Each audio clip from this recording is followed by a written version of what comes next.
नमस्कार मित्रांनो, मी नामदेव जाधव सर. मराठी हा विषय मी शिकवत असतो. तर आपल्या या ऑनलाईन प्लॅटफॉर्मवरती आपणा सर्वांचं स्वागत आहे. तर आत्ता सध्या सरळ सेवेमार्फत तलाठी भरतीचा खूप मोठ्याने विद्यार्थी तमाम महाराष्ट्रातला विद्यार्थी जो आहे तो अभ्यासाकडे वळलेला आहे आणि ही परीक्षा जी आहे ती TCS घेते आहे. ओके, आणि ही ऑनलाईन स्वरूपाची परीक्षा असणार आहे आणि ती तुम्हाला सर्वांना परिचित आहे.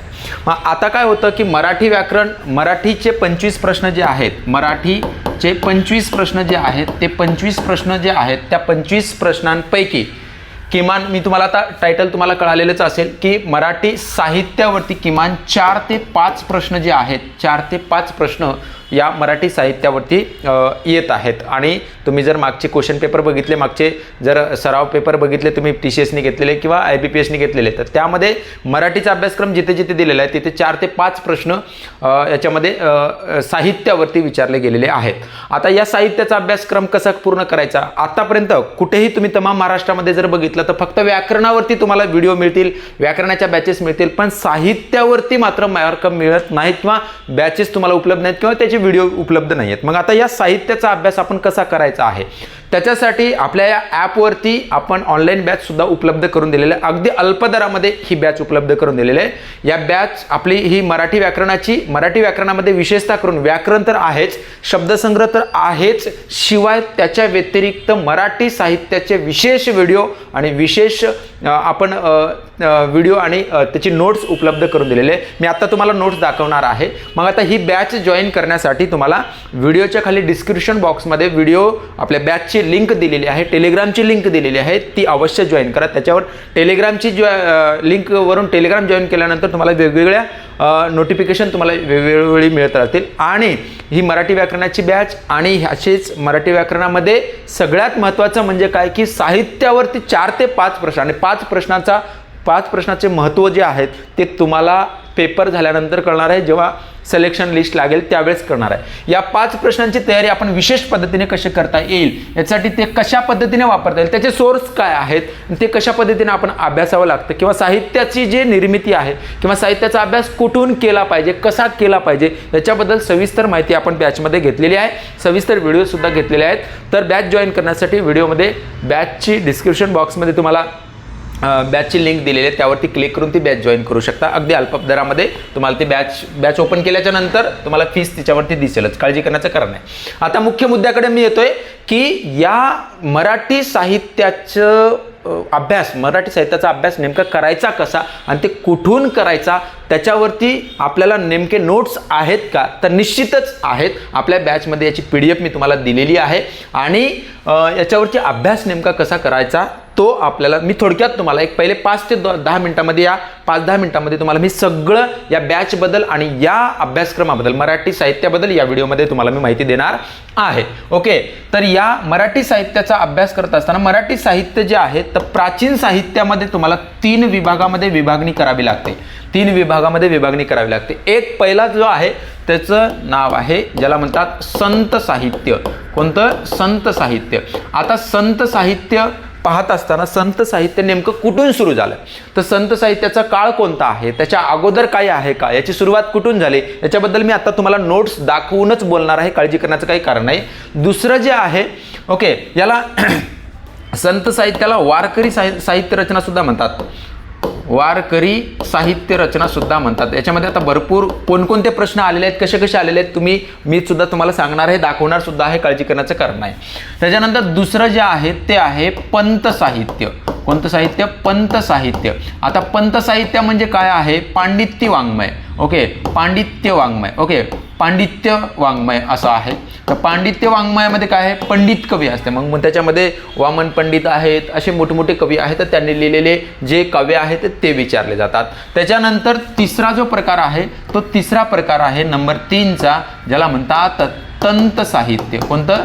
तंत साहित्य. म्हणजे संत, पंत आणि तंत साहित्य याला म्हणतात शाहिरी वाङ्मय. कोणते वाङ्मय? शाहिरी वाङ्मय म्हणजे महाराष्ट्रामध्ये जे शाहीर होऊन गेलेले आहेत त्या शाहिरांनी जे रचना केलेली आहे ती रचना परीक्षेला विचारली जाते. मग आता याच्यामध्ये परत याच्यावरती नेमका प्रश्न कसा येतो, आता या मराठी साहित्याची जो अभ्यास करायचा आहे आपल्याला तो आहे कुठून करायचा आहे, संत साहित्यापासून. मग संत साहित्यामध्ये संतांमध्ये सगळ्यात पहिले संत जे आहेत ते ज्ञानेश्वर आहेत. मी आता तुम्हाला दाखवणार आहे, काळजी करण्याचं कारण आहे. ओके, पण त्याच्याही अगोदर संत साहित्याच्या अगोदर महानुभावपंथी रचना आहे. महानुभावपंथी रचनामध्ये तुम्हाला आपल्या मूळ 7 ग्रंथांचा जे पवित्र ग्रंथ मानले जातात हिंदू संस्कृतीमध्ये त्या 7 ग्रंथाचा त्याच्यात अभ्यास होतो आणि त्याच्यामध्ये कोणकोणते लेखक आहेत मी थोडक्यात तुम्हाला माहिती देणार आहे 5-10 मिनिटांमध्ये, काळजी करण्याचं कारण आहे.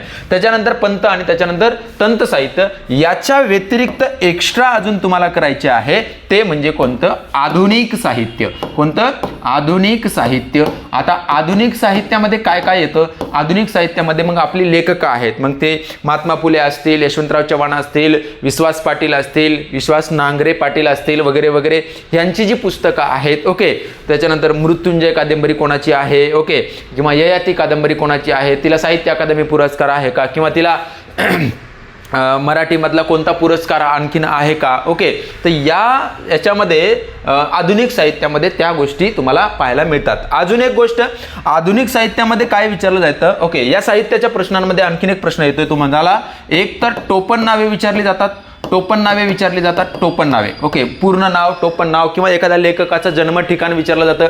काल परवा झालेल्या मागच्या TCSच्या पेपरमध्ये एक प्रश्न आलेला होता, ज्ञानेश्वरांचं जन्मगाव कोणतं आहे, मग ज्ञानेश्वरांनी समाधी कुठं घेतली असा प्रश्न येतो. त्यांचा जीवित काळ कोणता आहे, त्यांचं पूर्ण नाव कोणतं आहे, त्यांनी लिहिलेली एखादी कादंबरी कोणती आहे किंवा त्यांनी लिहिलेली एखादी रचना कोणती आहे, याच्यावरती प्रश्न विचारले जातात. आधुनिक साहित्यामध्ये सुद्धा तसंच आहे. ओके, आता प्र के आत्रे यांचं पूर्ण नाव काय, प्रल्हाद केशव आत्रे, मग त्यांनी लिहिलेलं एखादी कादंबरी सांगा वगैरे वगैरे. विश्वास पाटलांची एखादी कादंबरी सांगा. बरं, मृत्युंजय ही कादंबरी कोणी लिहिलेली आहे, रणजित देसाईंच्या कादंबऱ्या कोणकोणत्या आहेत, कशा आहेत, त्यांच्या रचना कोणत्या आहेत, या सगळ्या प्रश्नांची उत्तरं आपल्याला आधुनिक साहित्यामध्ये मिळत असतं. संत साहित्यामध्ये सुद्धा भरपूर एखादा अभंग दिला जातो. ओके, आणि एखादी अभंगाची ओळ दिली जाते आणि हे अभंग कोणाचा आहे असा परीक्षेला येत असतो. मग ते संत आहे का, तंत आहे का, शाहिरी वाङ्मय आहे, यावरती प्रश्न विचारले जातात. याच्यावरून 4 ते 5 प्रश्नांची तयारी आपल्याला नक्की, 5 प्रश्न फिक्स असणार आहेत.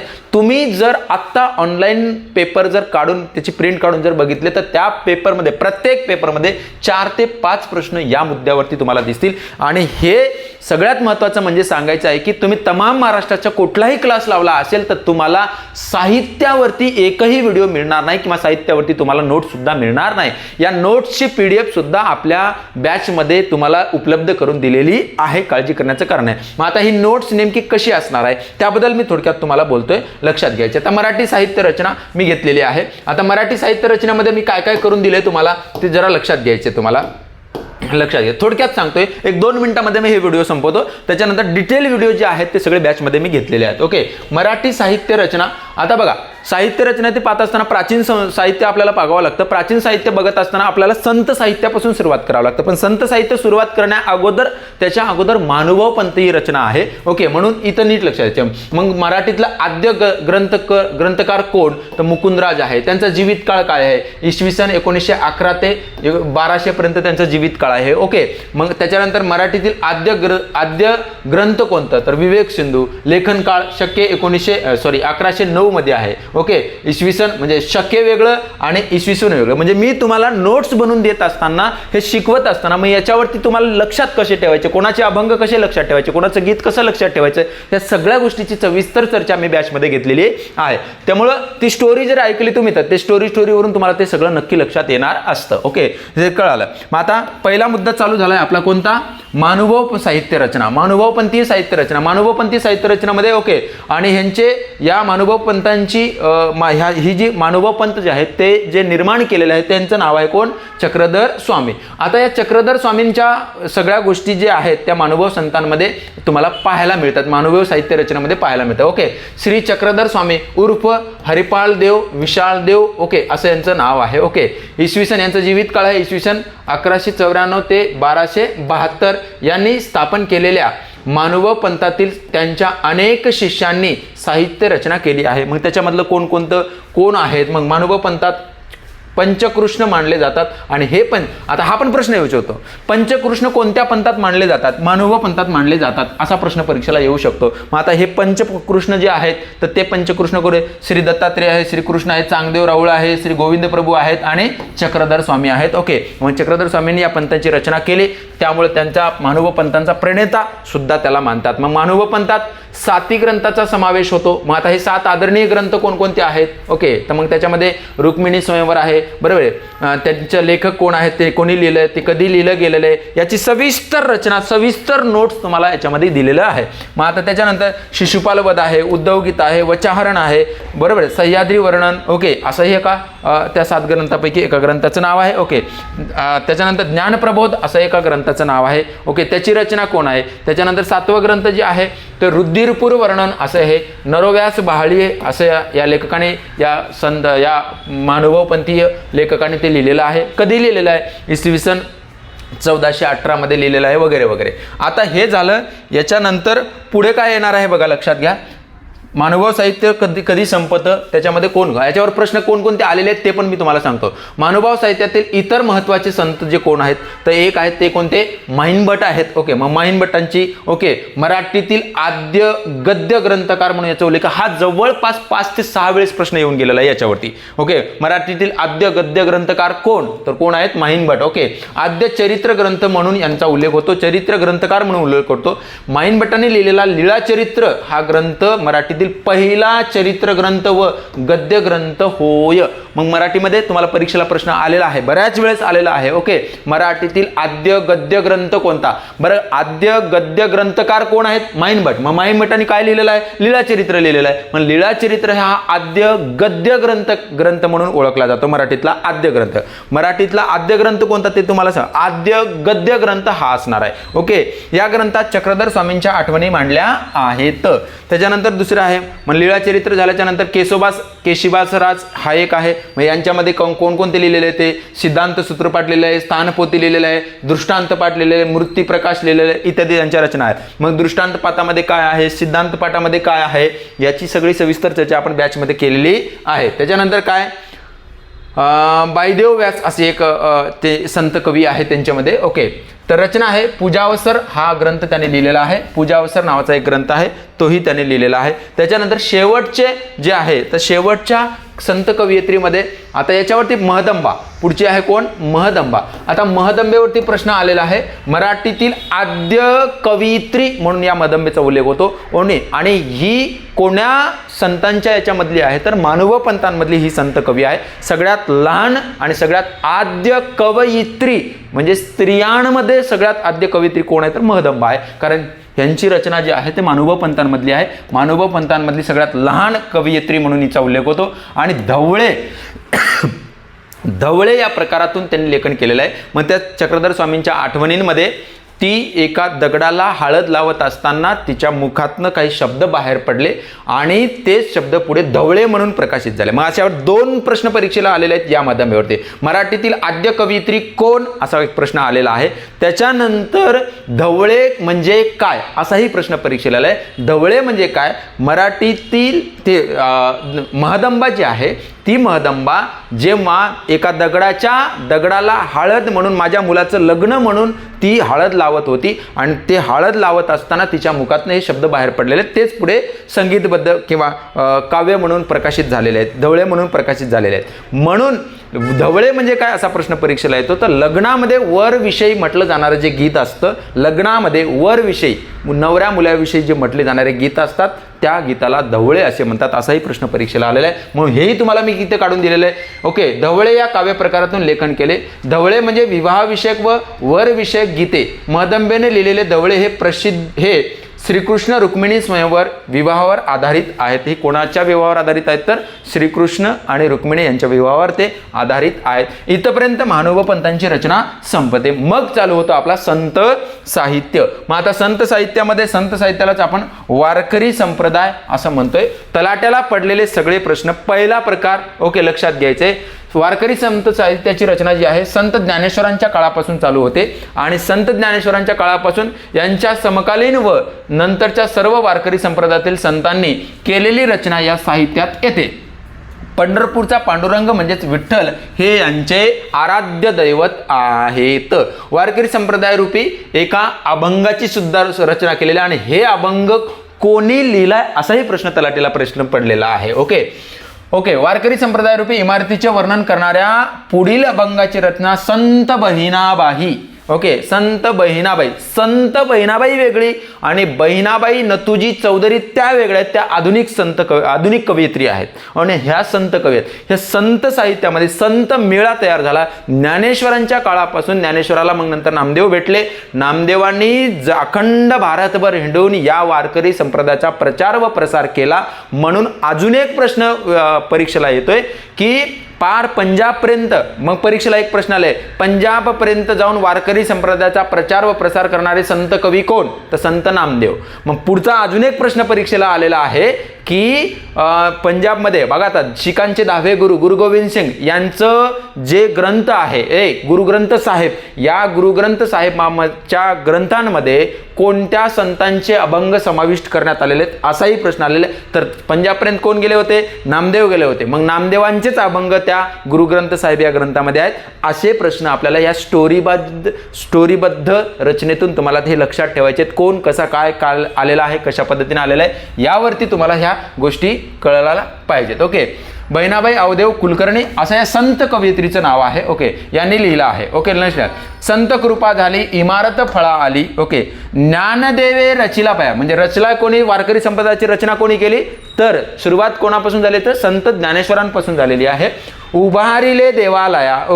नामातयाचा किंकर, म्हणजे संत नामदेव त्याचा काय झाला? दास झालेला आहे, किंकर झालेला आहे आणि तिथून मग या साहित्याची रचना चालू झालेली आहे. तेने रचिले ते आवार, म्हणजे सगळीकडे प्रचार आणि प्रसार करण्याचं काम कोणी केलेलं आहे? तर संत नामदेवाने. कारण कोणाच्या आज्ञेनुसार? तर संत ज्ञानेश्वरांच्याच आज्ञेनुसार. बरं, संत ज्ञानेश्वरांपेक्षा वयाने मोठे होते कोण? संत नामदेव. बरोबर आहे. पण संत ज्ञानेश्वरांनी जेव्हा ज्ञानेश्वरी सांगितली तेव्हा त्याच्यावर प्रभावित होऊन दोघंही संत नामदेव असतील किंवा संत ज्ञानेश्वर यांनी हे समकालीन संत कवी आहेत. समकालीन संत कवी कोण असाही प्रश्न परीक्षेला पडतोय. पुढीलपैकी समकालीन संत कवी कोण आहेत? तर ज्ञानेश्वर आणि नामदेव हे एकाच काळ, समकालीन म्हणजे एका काळात कार्य केलेले संत कवी, याला आपण समकालीन संत म्हणूयात, समकालीन कवी म्हणूयात, समकालीन अजून एक आधुनिकमध्ये समकालीन लेखक म्हणूयात वगैरे. काळ सारखा असला पाहिजे. मग वयाने नामदेव मोठे होते, ज्ञानेश्वर लहान होते. ज्ञानेश्वरांची आज्ञा पाळून नामदेवाने अखंड भारतभर हिंडून या वारकरी संप्रदायाचा प्रचार आणि प्रसार केलेला आहे. म्हणून वेगवेगळ्या ग्रंथांमध्ये संत नामदेवांचे अभंग तुम्हाला आढळून येतात आणि त्यांच्याच या प्रचार आणि प्रसारामुळे 18 पगड जातीचे लोक एकत्र आली आणि या 18 पगड जातीच्या लोकांमधून एक संत निर्माण झाले. एक नाही, बरेच संत निर्माण झाले आणि त्या सगळ्यांनी मिळून पुढे हा काय तो वारकरी संप्रदाय पुढे प्रचार आणि पुढे नेण्याचा काम या संत मेळ्याने केले. संत मेळा कधी निर्माण झाला तेही मी तुम्हाला थोडक्यात सांगतो. तेने रचिले ते आवार जनाई जनार्दन एकनाथ. खांब दिला भागवत. मग संत एकनाथांचं सुद्धा कार्य याच्यामध्ये उल्लेखनीय आहे. तुका झालासे कळस, तुका झालासे कळस भजन करा सावकास, असं कोणी सांगितलंय? तर संत बहिणाबाईंनी ते सांगितलेलं आहे. ही अभंगाची रचना केलेली आहे. मग याच्यात इथून पुढं मग आता चालू होतं तुमचा संत साहित्य. संत साहित्यामध्ये मग तर हे कसं संत साहित्य? मग पहिले संत आहेत कोण? संत ज्ञानेश्वर. आत्ता काल परवा झालेल्या एका पेपरमध्ये ज्ञानेश्वरांचं जन्मगाव विचारलेलं आहे. ज्ञानेश्वरांचा जन्म कुठं? उद्या विचारतील ज्ञानेश्वरांनी समाधी कुठे घेतली, ज्ञानेश्वरांनी काय रचलेली आहे, कोणती ग्रंथ रचना केलेली आहे वगैरे वगैरे. ज्ञानेश्वर विठ्ठलपंत कुलकर्णी. जन्म इसवी 1275 कुठे? आपेगाव. हा रिसेंटली झालेला प्रश्न आहे. यांचा जन्म कुठे झाला? तर आपेगावला. ज्ञानेश्वरीची रचना कुठे? इसवी 1290 नेवासे येते. असाही प्रश्न परीक्षेला येऊ शकतो. समाधी कुठे घेतली? इसवी 1296 आळंदी येथे घेतलेली आहे. हे तीनही प्रश्न येऊ शकतात. मग आता त्यांच्या रचना आहेत. ज्ञानेश्वरी. ज्ञानेश्वरीला परत काय म्हणतात? भावार्थ दीपिका. असाही प्रश्न परीक्षेला येऊ शकतो. अमृतानुभव. चांगदेव पासष्टी. आता चांगदेव पासष्टीची इतिहास जो आहे, चांगदेव जे होते ते ज्ञानेश्वरावरती डाऊट घेतले होते. जेव्हा ज्ञानेश्वरी सांगत होते तेव्हा त्यांच्यावर डाऊट घेतले होते आणि डाऊट घेत असताना त्यांच्या मनात जे काही संभ्रम निर्माण झाला त्यांना शांत करण्यासाठी संत संत ज्ञानेश्वरांनी 65 अभंगाच्या स्वरूपामध्ये त्यांना उपदेश केलेला आहे आणि ते 65 अभंगाची जी रचना आहे तीच कोणती आहे? चांगदेव 65. चांगदेवानं हा 65 अभंगातून केलेले उपदेश तेच पुढे चांगदेव 65 म्हणून प्रकाशित झालेले. ओके, आणि त्याच्यानंतर पुढे त्यांनी काय लिहिले? हरिपाठाचे अभंग लिहिले, अनेक विराण्या लिहिलेले आहेत. विराण्या म्हणजे काय सगळं ओके, त्याच्यातली एक विराणी जे पैल तोगे काय ओके, शकून गे माहे सांगत आहे. ओके, शकून गे माहे सांगत आहे अशी प्रसिद्ध विराणी त्यांची आहे. ओके, त्याच्यानंतर कोण येतात? संत नामदेव येतात. ओके, संत नामदेवांनी काय काय लिहिलेले? संत नामदेवांचे बरेच गोष्टी तुम्हाला याच्यामध्ये कळतील.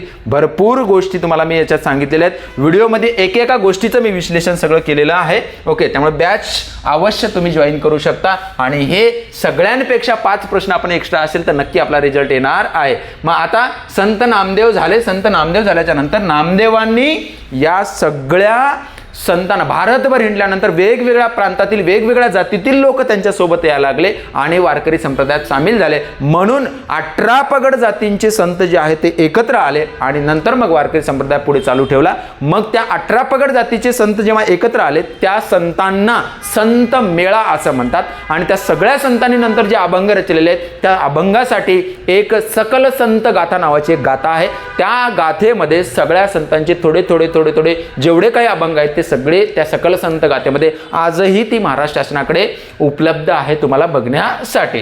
तर संत मेळा चालू होतो. मग संत मेळामध्ये ओके एक वाक्य लक्षात घ्यायचे, मी सगळं सविस्तर तुम्हाला नोट्स काढून दिलेले. ज्ञानेश्वर नामदेव कालीन ओके संत मेळ्यात 18 पगड जातीचे संत एक दिलाने विठ्ठल भक्तीत रंगून गेले. या संतांच्या रचना सकल संत गाथा या नावाने प्रसिद्ध आहे. मग त्याच्यामध्ये संत मुक्ताबाई कोण? ओके, संत मुक्ताबाई ज्ञानेश्वरांची कोण आहे? बहीण आहे. संत मुक्ताबाईंनी ताटीचे अभंग रचले. ताटीचे अभंग रचले बरोबर आहे. जेव्हा आता ही स्टोरी सांगावी लागते तुम्हाला तेव्हा ते लक्षात राहतं. ओके, ज्ञानेश्वर भिक्षा मागायला गेले होते. मी थोडक्यात याच्यामध्ये उरकून टाकतो तुम्हाला, थोडक्यात उरकवतोय. बॅचमध्ये डिटेल आपण घेतलेली आहे. तर ज्ञानेश्वर भिक्षा मागायला घेतात ना, ज्ञानेश्वर भिक्षा मागत गेलेले असताना ओके विसोबा खेचर ओके जे नामदेवांचे गुरु आहेत ओके त्यांनी यांच्या भिक्षा मागितलेलं पीठ वगैरे सांडून दिलं, खूप त्रास दिला विसोबा खेचरने. मग ते येऊन रुसून बसले होते आणि तेव्हा मग मुक्ताबाई आंघोळ करत होती आणि आंघोळ करत असताना इकडून चांगदेव आलेले होते आणि चांगदेव आलेले असताना तिला त्या झोपडीत जायचं होतं पण झोपडीमध्ये ज्ञानेश्वर रुसून बसले होते. तेव्हा त्या एवढ्या ज्ञानेश्वरी सांगणाऱ्या प्रचंड ज्ञानी माणसाला मनवण्याचं काम कोणी केलं तर संत मुक्ताबाईने केलं आणि त्यांनी ते अभंग रचले. एक अभंगातून जगाची रीत जी आहे ती समजून सांगितली. कोणाला? ज्ञानेश्वराला. म्हणून त्याने अभंग ओके मजवरी दया करा ताटी उघडा ज्ञानेश्वरा. मग ते अभंग रचत असताना ऐकत होते कोण? चांगदेव. आणि चांगदेव हे ज्ञानेश्वराला गुरु करण्यासाठी आलेले असतात पण त्या एवढ्या प्रचंड ज्ञानी व्यक्तिमत्वाला मनवण्याचं काम एवढेसं बालक एवढीशी छोटीशी मुलगी करते. आता एवढ्या ज्ञानी माणसाला मनवण्याचं काम ही छोटी मुलगी करते म्हणून निश्चितच ज्ञानेश्वरांपेक्षा श्रेष्ठ ज्ञान कोणाकडे असू शकतं? मुक्ताबाईंकडे असू शकतं. म्हणून चांगदेव ज्ञानेश्वराकडे न जाताच त्यांनी मुक्ताबाईला गुरु करून घेतलेला आहे. म्हणजे त्यावेळेस ते रुसून बसलेले असताना जे त्यांना उपदेश केलेले आहे कोणी? मुक्ताबाईने. त्या अभंगाला ताटीचे अभंग म्हणतात. ओके मजवरी दया करा ताटी उघडा ज्ञानेश्वरा असं या अभंगातून उपदेश केल्यानंतर मग ज्ञानेश्वर उघडतात वगैरे वगैरे वगैरे. आता पुढच्या सगळ्या संतांचे मी विश्लेषण करत नाही, व्हिडिओमध्ये तुम्हाला मी डिटेल दिलेलं आहे, काळजी करण्याचं काही कारण नाही. ओके त्याच्यानंतर काय आहे मग संत गोरा कुंभार वगैरे वगैरे सगळे संत आले. मग याच्यामध्ये सगळे संत आल्याच्या नंतर मग संत साहित्य ओके संत साहित्य असे संत साहित्य भरपूर संत साहित्य मी दिलेले. तुकारामापर्यंत प्रसिद्ध अभंग दिलेले आहेत मी. तुकारामांचे भरपूर अभंग दिले आहेत. हे कोणताही अभंग परीक्षेला येऊ शकतो. ओके त्यामुळं हेही लक्षात तुम्हाला ठेवायचं आहे. ओके त्याच्यानंतर संत रामदास आहेत. ओके आता चालू झालंय तुमचं कोणतं? पांडिती काव्य. मग आता पांडिती काव्यामध्ये पंडित कवी कोण कोण आहेत? वामन पंडित आहेत नांदेडचे हे विशेष. ओके त्याच्यानंतर विठ्ठल वामन शेष असं यांचं पूर्ण नाव आहे. सुश्लोक वामनाचा असं यांचं नावलौकिक आहे वगैरे वगैरे. कळालं? त्याच्यानंतर ओके पुढे कवी मुक्तेश्वर पंत आहेत, रघुनाथ पंडित आहेत. ओके कवी राजाराम पंडित आहेत वगैरे वगैरे. हे सगळे पंडिती काव्य. त्याच्यानंतर आता चालू होतो तुमचा कोणता? शाहिरी वाङ्मय. ओके आता शाहिरी वाङ्मयाला आपण तंत साहित्य म्हणतो आपण. कोणते? शाहिरी रचना. मग शाहिरीमध्ये शाहीर राम जोशी आहेत, यांचं काळ आहे, यांचं जन्म ठिकाण आहे, यांचं नाव आहे. ओके त्यांनी रचलेली रचना आहे. शाहीर अनंत फंदी आहेत, शाहीर सगनभाऊ आहेत वगैरे वगैरे. त्याच्यानंतर पुढची जी रचना आहे ती आहे, लक्षात ठेवायचे. शाहीर होनाजी बाळा आहेत, ओके.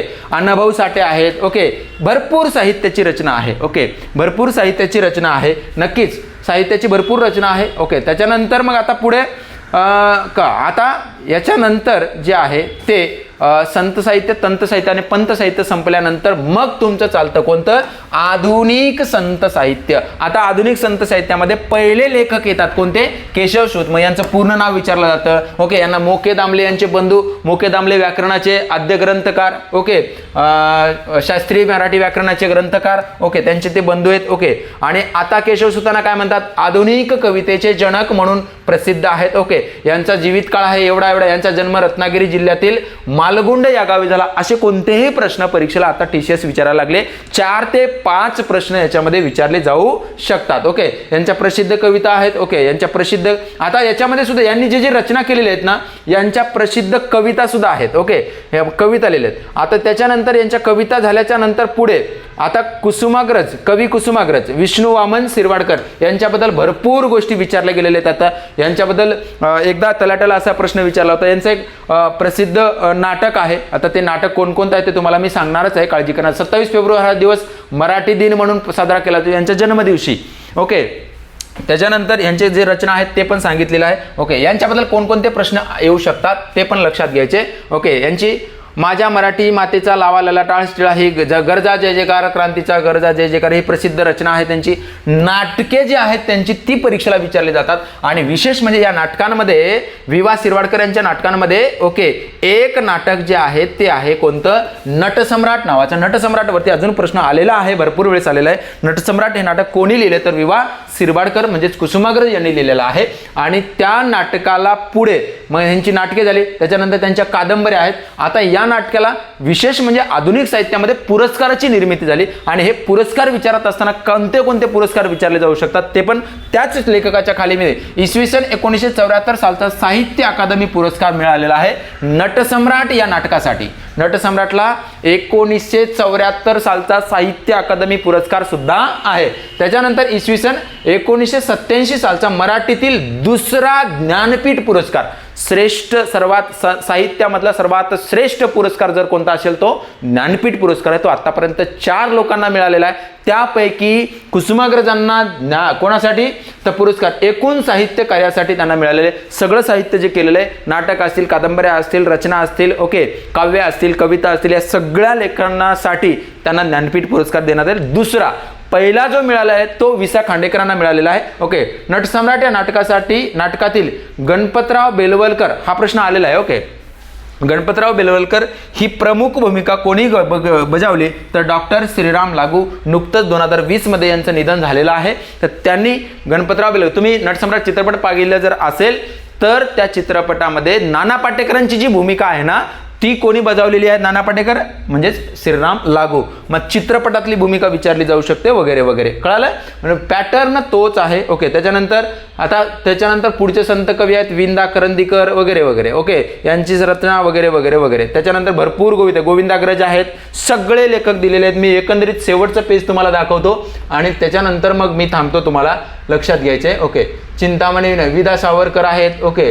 सावरकरांचे आहेत कवी ग्रेश, ओके. त्याच्यानंतर पुढे रणजित देसाई, ओके. त्याच्यानंतर जयंत नारळीकर आहेत, शंकर पाटील आहेत, ओके. मग याने कोणकोणते निबंध लिहिलेले आहेत ते पण आपण इथे गेलो. पु ल देशपांडे. आता बघा पु ल देशपांडेवरती हमखास प्रश्न येत असतो. पु ल देशपांडे, पुरुषोत्तम लक्ष्मण देशपांडे यांची विनोदी पुस्तके कोणती आहेत, त्यांची नाटकं कोणती आहेत, या सगळ्या गोष्टी आणि याची सविस्तर चर्चा नासी फडके, नारायण सीताराम फडके, नासी फडकेंचे चरित्र आहेत, नासी फडकेंचे लिहिलेले सगळे साहित्य रचना जी आहे ती सुद्धा आहे इथे, ओके. त्याच्यानंतर ओके ह.ना. आपटे आहेत, ऐतिहासिक कादंबऱ्या त्यांनी लिहिलेले. शांता शेळके शेवटचे आहेत, ओके, लक्षात ठेवायचे. त्याच्यानंतर शेवटचे म्हणजे एवढे लेखक मी तुम्हाला आधुनिक साहित्यामध्ये काढून दिलेले. यांचे सगळे पुरस्कार, यांना कोणकोणत्या कादंबरीला कोणकोणते पुरस्कार मिळालेले आहेत ते सुद्धा काढून दिलेलं आहे. काल परवा बाल साहित्य सुद्धा साहित्य अकादमीचा पुरस्कार प्राप्त झालेला आहे, हे झालेला आहे, प्रकाशित झालेला आहे किंवा देण्यात आलेला आहे. ते आहेत नाशिकमध्ये सिन्नरचे लेखक आहेत, ते बालसाहित्याला मिळालेले बडबड गीते अशी त्यांची एक बडबड गीते आहेत, त्यासाठी साहित्य अकादमीचा पुरस्कार मिळालेला आहे. आता शांता शेळके शेवटचं दिलेलं आहे मी, ओके. एवढे संत, एवढे साहित्यिक आहेत त्याच्यामध्ये संत साहित्य, तंत साहित्य, पंत साहित्य आणि आधुनिक साहित्य या सर्वांची रचना व्यवस्थित 4 ते 5 प्रश्नांमध्ये मी इथे कव्हर केलं आणि या सगळ्यांचे व्हिडिओ जे आहेत तुम्हाला व्यवस्थित डिटेलमध्ये तुम्हाला स्टोरीसहित तुम्हाला मी कंप्लीट करून दिलेले, त्यामुळे विसरण्याचा काही प्रश्नच येत नाही. एक व्यवस्थित स्टोरीबद्ध तुम्हाला मी याच्यामध्ये सांगितलेलं आहे, काळजी करण्याचं काही कारण नाही. ओके, तेव्हा अवश्य तुम्ही जॉईन करा बॅच आणि तुमच्या मित्रांना सुद्धा नक्की जॉईन करायला हवा. तेव्हा भेटूयात असेच नवीन नवीन व्हिडिओ घेऊन. आता पुढच्या व्हिडिओमध्ये मी तुमच्याशी भेटणार आहे, कारण पुढच्या व्हिडिओमध्ये तुम्हाला मी PYQ घेऊन भेटणार आहे आणि हे PYQ आपण कसे सोडवतात आणि त्यात पुढच्या व्हिडिओमध्ये तुम्हाला मी पेपरचं ॲनालिसिस, कोणकोणत्या घटकावर किती भर द्यायचे, कोणकोणत्या घटकावर जास्त प्रश्न येतात, कसे येतात, त्याच्यावरती एक व्हिडिओ बनवणार आहे आणि त्या व्हिडिओमध्ये आपण पुढे भेटूयात. तेव्हा भेटूयात पुढच्या व्हिडिओमध्ये. तोपर्यंत नमस्कार, टेक केअर, काळजी करा, अभ्यास करा. थँक्यू, धन्यवाद.